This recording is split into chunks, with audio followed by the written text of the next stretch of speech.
আমার মনে আছে এখনো সুভাষিতা আমাকে নিয়ে এডিসি গিয়ে সেই ওখানে বসে আমরা তখন বললাম যে এমআরএল বোনাসটা নিয়ে আমরা একটা পড়াশোনা করবো। তখন মনে আছে আমি সে মাসে 3% আর সুভাষিতা সে মাসে সিলভার গেছে। সিলভার তার 3% একটা লিডারকে নিয়ে লিডারকে জানি না তো গেছে কিনা এমআরএল বোনাস এমআরএল কমিশন কি করে ক্যালকুলেট করতে হয়। এবং সেই দিন টিসিএস এ মনে আছে তখন একটা অফিস ছিল বিউয়াল সেই দুর্গাপুর ডিজে নিচে। তো ওখানে গিয়ে আমরা দুজন মিলে সেই ম্যানুয়াল নামানোগুলো থেকে সেখানে পড়াশোনা করে দেখা গেল এইভাবে। তখন দেখা গেল যে না এমআরএল লেভেলে মোটামুটি একটা যদি স্ট্রাকচার দিয়ে এমআরএল যাওয়া যায় তাহলে তখনকার দিনে 1 লাখ টাকার মতো ইনকাম হতে পারে। ব্যাস আমার প্রিন্সেস হয়ে গেল, তাহলে এরপরে এমআরএল যাবো। ঠিক আছে, এইভাবে আমরা তখন তাহলে কি করলাম যে এবার জুলাইয়ের মধ্যে তো আমাকে সিলভার যেতেই হবে। আর এবার তার জুলাই সিলভার যেতে গেলে আমি তখন ফেব্রুয়ারিতে মানে ফেব্রুয়ারি মাসে আমার তখন সবে জানুয়ারিতে 3% গেছি, তাহলে ফেব্রুয়ারিতে 9%, তারপর মনে আছে মার্চে 9% থেকে একটু হাইয়ার রেটে কোয়ালিফাই করলাম। এর মধ্যে আমার একটু পায়ে চোটও লাগলো, সেটা নিয়েই চলে গেলাম আমি মানে প্রথম কয়েকদিন একটু আমি মন খারাপ করে বিছানায় শুয়েছিলাম। তারপর ভাবলাম যে বিছানায় শুয়ে আছি আমার জন্য ভালো কি হচ্ছে। দেখলাম না আমার কাছে সারাদিন চাকরি করি, তারপরে ব্যবসা বিল্ড করি, এখন বেরোতে পারছি না, মেয়েকে দেখতে পাচ্ছি, মেয়ের কাছে সময় কাটাতে পারছি। তখন কিন্তু আমার কাছে আবার একটা পজিটিভ এলো যে অনেক কিছু আমি করতে পারি না কিন্তু আজকে আমি সেটা কিন্তু করতে পারছি। ঠিক আছে, তো বর্তমান বিশ্ববিদ্যালয়ে কি করেছিলাম শুনলে অবাক হয়ে যাবে। তখন কিন্তু এখন অনলাইন নেই। হ্যাঁ, এটা কিন্তু আমি 99-এর ফেব্রুয়ারির কথা বলছি বা মার্চের কথা বলছি। তখন আমি যেটা করেছিলাম আমার বাড়িতে একটা ফিলিপস পাওয়ার হাউস, সেইখানে একটা রেকর্ড প্রোডাক্টের কটা মাত্র 10-12টাই হবে, সেইখানে একটা রেকর্ডিং করে প্রতিটি প্রোডাক্ট আর ডেমো এমনভাবে রেকর্ডিং করেছিলাম যে লোকে ভীষণকে ভিজুয়ালাইজ করবে এবং সেই প্রোডাক্টের কীভাবে ডেমো করবো তার কস্ট এফেক্টিভিটি সমস্ত ডিটেলস রেকর্ড করে সেটাকে একটা ক্যাসেটে করে সেই কপি করে সমস্ত ডাউনলাইনের মধ্যে ছড়িয়ে দিয়েছিলাম। এবং ওই বিছানার থেকে আমার মনে আছে আমি কিন্তু 3টে প্রিন্ট শেষ করেছিলাম, 9% থেকে 12%, 12% থেকে 15%। এবং যখন আমি 15%-এ স্টেজে উঠি সেটা বোধ হয় মে মাস বা কিছু হবে, হ্যাঁ জুন মাসের আগে আমি 15 গেছি, মে মাসে গেছি। তো মে মাসে কিন্তু তখন আমার 5 হয়ে গেছে, ওকে। এবং যথারীতি কিন্তু আমি জুলাই মাসে আমরা কিন্তু সিলভার গেলাম, ওকে। তো এইটাই হয়, মানে অনেক সময় মনে হয় যে আমি চাইছি আর করছি আগে।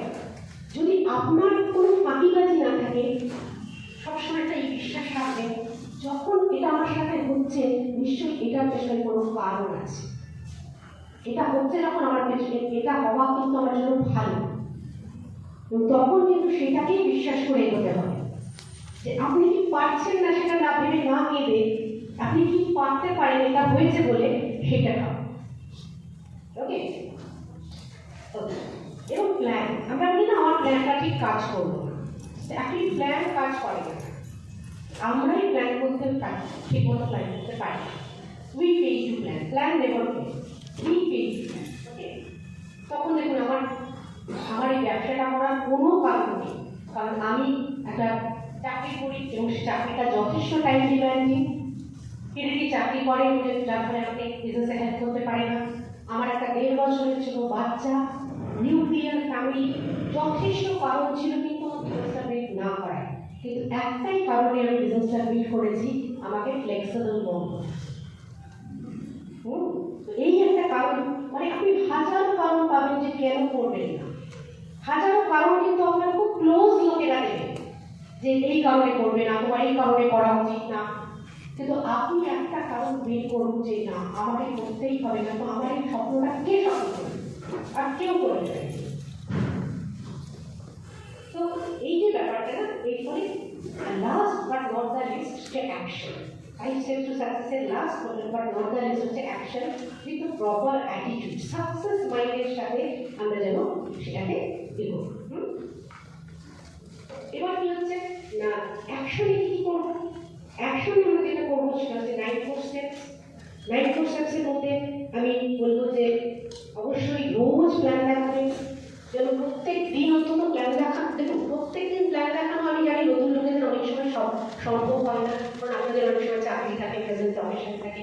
কিন্তু এমনভাবে কিছু কাজ করা যাতে রোজ অন্তত চেষ্টা তো করা। সেই বিল ব্রিটের একটা বিখ্যাত গল্প আমার মনে পড়ে। বিল ব্রিট প্রত্যেক দিন রাত একটা অন্তত প্ল্যান না দেখেই কিন্তু উনি ডিনার করতেন না। তো একদিন ওনার কোনো কাজ ছিল, কিছুই প্ল্যান হয়নি, প্ল্যান হয়নি, অনেক রাত হয়ে গেছে, বৃষ্টিও পড়ছে। তখন ভাবছেন বাড়ি ফিরতে ফিরতে যে আজকে ওরা কোনো প্ল্যান শো হলো না। হঠাৎ রাস্তায় দেখছেন একটা কেউ ওই স্ট্রিট লাইটের নিচে একটা রেইনকোট পরা একটা লোক আস্তে আস্তে ধুলছে। এই লোকটাকে তো পাওয়া গেছে, গিয়ে সেখানে গাড়ি থামিয়েছেন। তো গাড়ি থেকে নেমে বলছে যে তারপর নেমে দিচ্ছি গাড়ি তো অত মাথা। হ্যাঁ, বলছে যে আচ্ছা ঠিক আছে পেয়েছি, এটাই দেখ। তো গাড়িটাকে বলছে আমার গাড়িতে এসে বসিয়েছে, ও দেখেছে মাথা জায়গা পাচ্ছিল না, বসেছে গাড়িতে এসে। বলছে আমি একটা বিজনেস করি, তোমাকে প্ল্যানটা দেখাবো। হ্যাঁ দেখাও। এবার দেখেছে ও কার্ড নিয়ে চলে গেছে। কিছুদিন বাদে হঠাৎ করে বাড়ি কলিং বেল বাজছে, বিল ব্রিট প্ল্যানটা দেখে ভুলে গেছে। এবার দরজা দেখছি সেই মাতাল আরেক মাতালকে নিয়ে এসে আসে। বিল ব্রিট তো ঠিক আছে, দেখিয়ে দিয়েছে এটিএম। তো এবার এরা দুজনেই উধাও। কিছুদিন বাদে একটি ইয়াং ছেলে বিল ব্রিটের বাড়িতে এসছে, একটা ফুটবলের জার্সি পরা, ফুটবল হাত নিয়ে বলছে যে ওই আমার আঙ্কল, পাড়ার আঙ্কল, মানে ওই কোনো একটা মাতালের কথা আর কি, আমাকে আপনার এই কার্ডটা দিয়েছে, বলেছে নাকি আপনি কি এটা ব্যবসা করেন? বলছে হ্যাঁ, ওকেও দেখিয়ে দিয়েছে। তো গাড়ি হয়ে গেছে। কিছুদিন আর কয়েক বছর বাদে ওই ছেলেটি একটু বড় হয়েছে, তখন তার গার্লফ্রেন্ডকে নিয়ে এসেছে। তখন বলছে যে আমি এখন ল পাস করেছি, আমার বিয়েও করবো, এখন এই প্ল্যানটা দেখতে চাই এই আমার গার্লফ্রেন্ড। তো বিল প্ল্যান দেখিয়েছে, ওরা জয়েন করেছে। এই ছেলেটি ছিল পল মিলার। বিল ব্রিটের বিগেস্ট ফ্রেন্ড। কিভাবে পেলেন বিল ব্রিট? একটা মাতালকে প্ল্যান দিয়েছে, তাই কি? Out of commitment. প্রত্যেক দিন যখন প্ল্যান দেখানোর কেউ কমিটমেন্ট করে, তখন সে কিন্তু এরকম ধরনের একটা লোক পায়। ঠিক আছে, আমি একটু মনে বলবো, এখানে আপনি সাবলীলা বসে আছে, ওর হাজবেন্ড অভিজিৎকে, তখন আমি অভিজিৎ আমার ছোটবেলা করে ইউনিভার্সিটি পড়ব, তখন কাছে তো কোনো মোবাইল টোবাইল ছিল না। তো আমি কি করেছিলাম, আমি অভিজিতের ফোন নাম্বারটা আমার কাছে কোনোভাবে ছিল, ওরা তখন ব্যাক করে থাকতো। তো ব্যাক করে এক্সচেঞ্জ নাম্বার জানি, আর ওর নাম্বারে 1996 লাস্ট চারটে দেখি, এখন মনে পড়ে গেছে, কিন্তু তখন ওই 996টা না ওপরে জল পড়ে গেছে, তো ভেসে গেছে। আমার মনে আছে কোনো একটা ডিগ্রি ডাবল আছে, আর আরেকটা ডিগ্রি 96 নাকি 69 মনে পড়ছে না। তো অনেকবার ফোন করেছি, দেখি সবসময় রং নাম্বারটা, আমি ফোনটা রেখে। যখন আমি আবার সেকেন্ড টাইম দারুণ করে লিস্ট বানালাম, প্রথম কথা তো সুভাষিতাকে বললাম, সুভাষিতা আমার তো 9 জনকে জয়েন করিয়েছি, যেখান থেকে 65 জনের টিম হয়েছিল, এখন তো আমার লিস্ট ফুরিয়ে গেছে। সুভাষিতা একটাই কথা বলেছিলেন, তোমার লিস্ট ফুরিয়ে, তোমার ড্রিমের লিস্ট ফুরিয়ে গেছে, তো আবার লিস্ট বের কর। তো যাই হোক, আবার যখন লিস্ট বিল করতে বসলাম, এবার অভিজিতের নাম্বারটা আমাকে পেতেই হবে।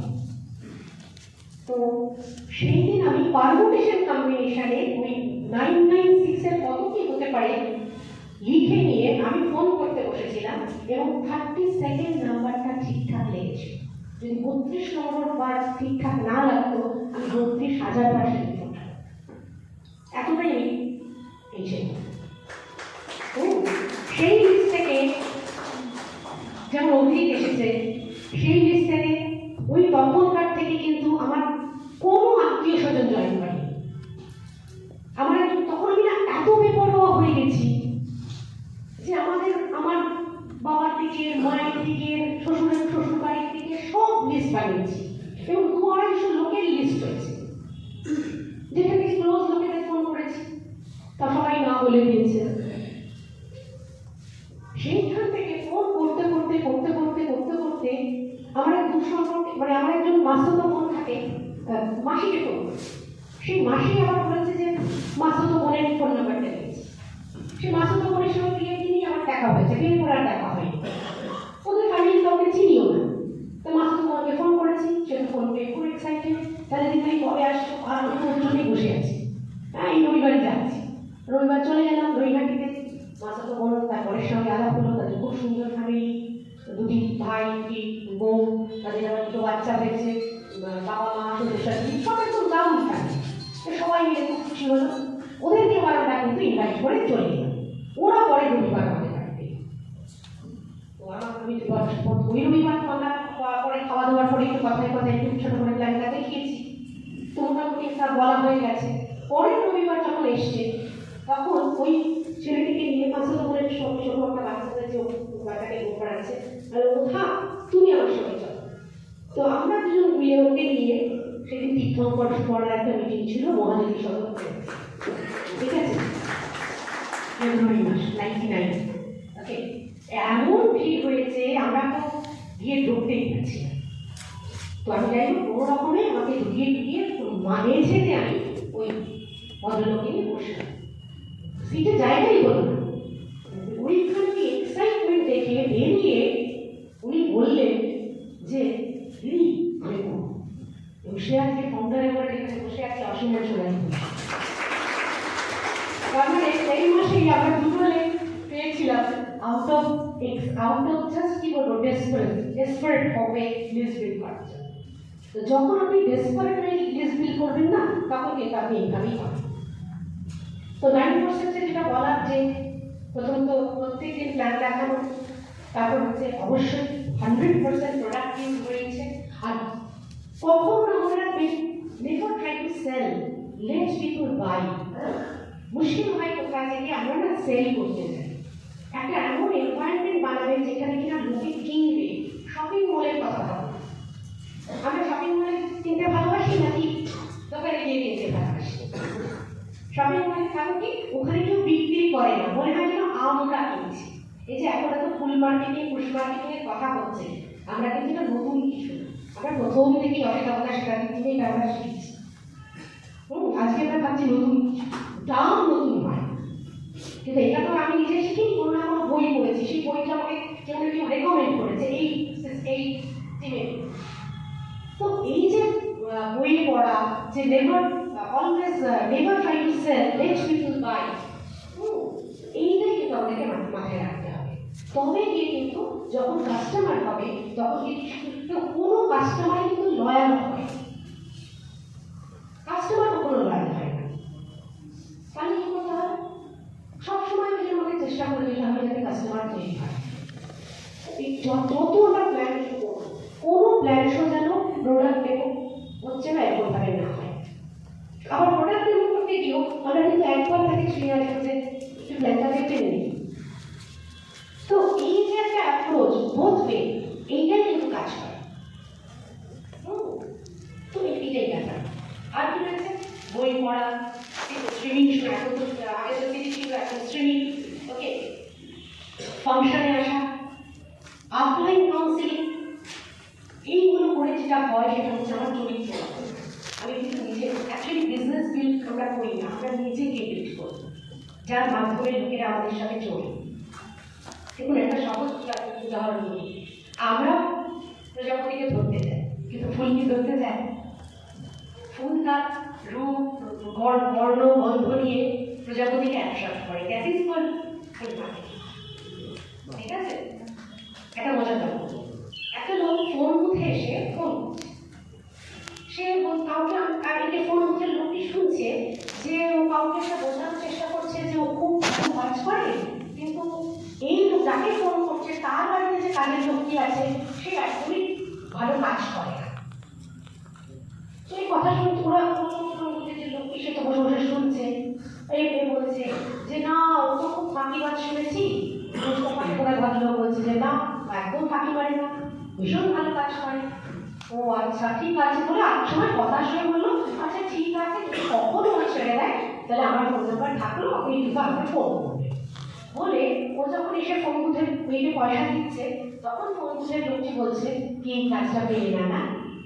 আচ্ছা আমি ওই বাড়িতেই কাজ করি, চেক করেছিলাম আপনি খুশি না?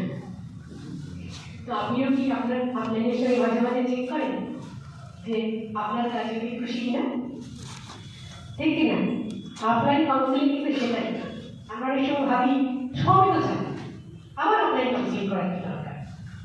তা না, আপনার কোথাও ভুল হয়েছে, আচ্ছা রোজ তো চুল আছে, তাও বেরোনোর আগে একবার চুল আছে না, আর যেখানে আয়না দেখে একটু দেখে কি দেখি ঠিক আছে, তাই না? তো ওই রকমই online counselling. Teachability and accountability, Subhashis দা মাথায় ঢুকিয়ে দিয়েছিল teachability is the best time management. এখনো যদি আপনি টিচেবল হন, সবচেয়ে বেশি টাইম ম্যানেজমেন্ট হয়, কিন্তু কারণ আপনাকে যা প্ল্যান বলছে সেটাই আপনি করছেন, আপনি খুব কম সময়ের মধ্যে সাকসেস পাচ্ছেন। আর অ্যাকাউন্টেবিলিটি কথা একটা, ওকে? পলিসি লিস্ট বিল্ডিং, ওই যে বললাম আর লিস্ট বিল্ডিং নিয়ে কিছু বলার নেই, আমি অলরেডি লিস্ট বিল্ডিং এর বলে দিয়েছি। ইনভিটেশন, দেখুন এমন ইনভিটেশন করবেন না যাকে ইনভাইট করছেন তার সাথে আপনার যে সম্পর্ক তার উপর ডিপেন্ড করবে আপনার ইনভিটেশনটা কি পাবে। আপনার খুব প্রিয় বন্ধুকে আপনি হঠাৎ করে ফোন করে, হ্যালো তুই যখন ফ্রি আছিস, তোকে আমার একটা ইউনিক অপরচুনিটি, না ও কিন্তু খাবারে যাবে নেই আবার কি। আবার একই ইনভিটেশন যেটা আপনার বসকে করবে সেটা কিন্তু আপনার বন্ধুকে করবেন না, সেটা আপনার কাছে প্রচুর স্ক্রিপ্ট থাকবে। এবং সবচেয়ে বলবো যে নিজের প্ল্যানটা যত তাড়াতাড়ি নিজে দেখাতে শিখে যাবে এবং নিজে ডেমো করতে শিখে যাবে, তত কিন্তু তাড়াতাড়ি আপনি কিন্তু সাকসেসফুল হবে। ঠিক আছে, প্রথম হয়তো আপলাইনকে নিয়ে দেখা যাবে, নিয়ে দেখাবে, অনেক প্ল্যান শো দেখবেন আপনারা, কিন্তু যত তাড়াতাড়ি আপনি নিজের প্ল্যান শো নিজে এবং ডেমো, আমি কিন্তু মনে আছে সুভাষিতাকে নিয়ে আমি অনেক জায়গায় যেতাম, তারপরে দেখতাম যে না সুভাষিতার সময় হলে আমার সময় হয় না, আমার সময় হলে ওনার হয় না। তারপরে আমি সুভাষিতাকে বললাম, সুভাষিতা একবার চলুন না আমার সাথে, আমি একটা প্ল্যান দেখাবো, আপনি সামনে বসে থাকেন, আপনি একটু চেক করবেন, আমি ঠিক দেখিয়েছি। প্রথম প্ল্যান দেখাচ্ছি, প্রচুর মুখস্থ করে গেছি, পাতা লিখে নিয়ে গেছি, বলতে উঠে না পুরো ভাবড়ে টাবড়ে, মানে অ্যাম্বের ফাউন্ডারের নাম বলেছি জলপল গেটি, আমি জানি না কি বলেছি, ঠিক আছে বলেছি সুভাষিতা, কিন্তু সুভাষিতা বলে তোমার এক্সাইটমেন্ট ছিল, আর 10 মিনিটে প্ল্যান শেষ হয়ে গেছে। এবং ওই দিন 6 জন গেস্ট ছিল, জানি না আমার উপর মানে সহানুভূতি বসত বা ভেবেছে বোধ হয় এই এত সহজ প্ল্যান ছিল, তো আমরাও পারি, 6 জনই জয়েন হয়ে গেছে, যদিও কাজ করে, ঠিক আছে? ওই প্রথম 65 জনের ছিল। এবং তারপরে তো সুবিধা বলে তুমি প্ল্যান শোনা প্রচুর ডেমোটাকে খুব পাঠিয়ে দিয়েছে। আপনারা মনে আছে হিন্দু সামনে সবাই আগে সুভাষিসদার যাদের প্ল্যান শো আছে, যে কোনো কারণে সুবিধা দিকে একটু শরীরটা খারাপ ছিল, তো সুভাষিসদা বলেন যে শাশুড়ি আমার প্ল্যান শো করে তুমি একটু ডেমোটা দেখি। আমি তো খুব এক্সাইটেড, আমি দিন সুভাষিসদা ডেমো দেখিয়েছি। ও বাবা, সেদিন তো উঠে ডেমো দেখা দেখি আমার এনওসি দাগই উঠছে, আমিও তেমনি ওই এনওসি দাগ যে কোনায় লাগিয়েছি সেই কোনাটাকে ধরে বাকি 3টে কোনা ছেড়ে বলছে এই দেখুন দাগ উঠে গেছে, এই দেখুন লোকজন হাতালি দিচ্ছে। সামনে বসে থাকা একজন বয়স্ক মানুষ, সে কিন্তু খেয়াল করেছে, সে বলছে ওই কোনাটা ছাড়ুন, ওই কোনাটা ছাড়ুন, ওনার গলার আওয়াজ কেউ শুনতে পাচ্ছে না, হাততালি চলে। সামনে অভিজিৎ ছিল বসে, অভিজিৎ বলল তুই এটা ঠিক করিস, আমি খেয়াল করিস তোর ঠিক ওখানে দাগ ছিল, চুপ কর। দেখিস কেউ ম্যানেজ দিলাম, কিন্তু সেই দিন বুঝেছি ওভাবে ম্যানেজ দেওয়াটা ঠিক না, সেজন্য আজও কিন্তু আমি ডেমো প্র্যাকটিস। তো এটাই ব্যাপার। ফলো আপ শুধু একটাই বলবো, দেখুন ফলো আপ শুধু মানিটা একটা মানুষকে একটা ডিসিশন নিতে হেল্প করা, তার পিছনে উপর একটা হাত রাখা, হার মতো কিছু নেই, চলো না শুরু করা। আর কিছু কাজ করবো না, অবশ্যই কাউকে কোনোদিনও নেগেটিভ দেবো না, যে কোনো নতুন কাজ করার আগে একবার অফলাইনকে চেক করে নেব, কারণ কি বলে ইগো মানি বা স্পাউস নিয়ে মেসিং করবো না, এবং কোনোদিন অফলাইনকে এম্বারেস করবো না। অসীমার একটা বিরাট লম্বা লিস্ট আছে, A to Z of cardinal rule, হ্যাঁ 26টা, মানে A to Z 26টা উনি, মানে আমাদের তো 3 কার্ডিনাল রুল ছিল, পরে 6 কার্ডিনাল রুল হয়েছে, কিন্তু অসীমার সেই কোন যুগে 26টা কার্ডিনাল রুল বলে দিয়েছে, আমরা আজও সেটা ট্রেন করতে পড়ে শুনি, ঠিক আছে? সেটাই বলা। আর সবাইকে আমি বলবো খুব ভালো করে বিজনেসটা বিল্ড করুন, wish you all the best, and over to my crowd.